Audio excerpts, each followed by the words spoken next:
talking about our framework for the neuro-strength-based support for autism, and we've talked about the foundation is understanding the underlying neurological differences and then providing those supports. And then when you do those two things, what you're going to see is social connectedness. And I know as a therapist, when I think of social connectedness, I think of engagement. Are my clients engaged during therapy? Are my clients wanting to come to therapy? Are they interested? And really, I start to see that if I've done the other two phases of the framework, if I understand how their brain is working, what they're trying to communicate to me, if I'm providing the supports that they need, and the supports are what's going to make things easier for them so they can achieve their goals. And then I see that engagement. So I want you to share from your perspective what that social connectedness and how you saw it as an occupational therapist when you followed all those steps.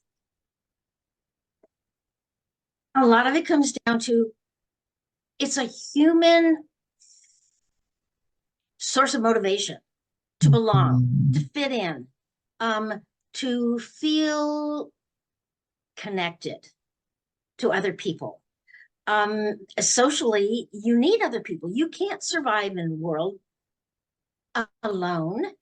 I suppose there's some people that have tried it, but if you're going to be in a community, you don't want to be in the outskirts. You want to be on the inside. And the important thing about understanding the neurological differences in our autistic clients is that how can we feed the need that they have from us if we don't know what that need is? So if we don't understand the underlying neurological differences in the way their brain works, we're making judgments and assumptions as to what they need. We are making those judgments. We are determining what the goals should be and how we're going to teach them from our perspective. And that's not recognizing their needs, because our needs are very different, because we process information very differently. It's the same thing as if you take a child and then deny them food and then expect them, okay, you have to perform for 8 hours and then I will feed you. Well, you're not meeting their need. They're hungry. Yes, they may do what they have to do to get to that food because you have the power to make it happen or not happen. So they may not have a choice but to do. So that may be what's happening when they come to therapy. I know I have to. My mom is bringing you. I have to please you so that I can go do what I need. But if you can recognize what they need and you're the one that feeds that need, they're going to look forward to coming to you.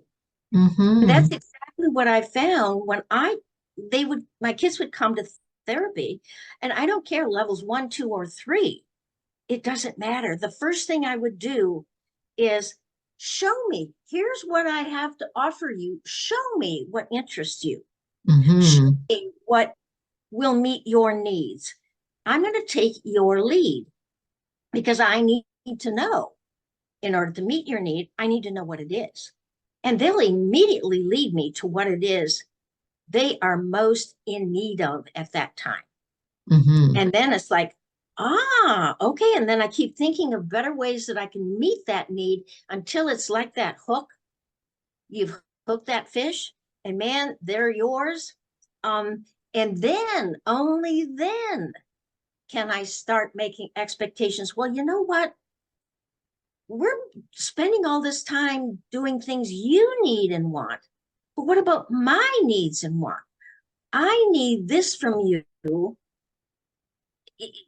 as well. Now I'm pulling on the relationship that I've got with them to say, hey, I'm a person too. And then I introduce them to the give and take of a relationship. And just like the non-speaking 4-year-old I had who loved to spin.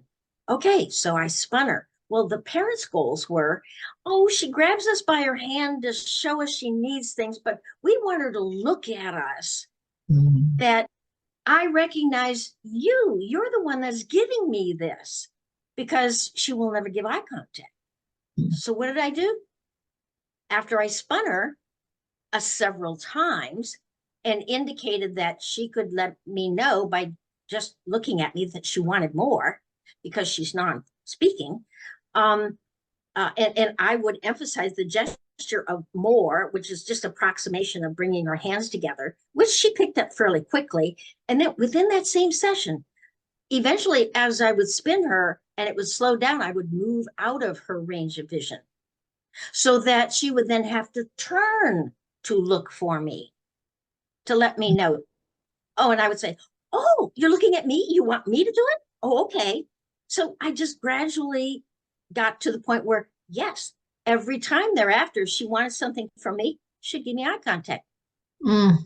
And so it's like, even within that session, right? So even you understood what she needed from her, how to understand her brain. You provided her the support that she needed and on the level she needed, and you got that instant connection. And it really we've seen it. It can literally happen that fast. Oh, yes, that's awesome. Then I can start introducing. But the tendency now is a working relationship means you will follow my lead. I tell you what to do. And then you wonder why they don't become engaged. Yes. Yes, for sure. And I love, we'll talk about this in another talk about the give and take, but it has to start with that understanding and that supports. And then you start to get that social connectedness and then keep going through that with whatever the next skill is. Awesome. Great. So if anyone wants to learn more about the Neuro-Strengths-Based Support for Autism framework, we have some free trainings in the link below. Thanks, Sue. Thank you, Stacy.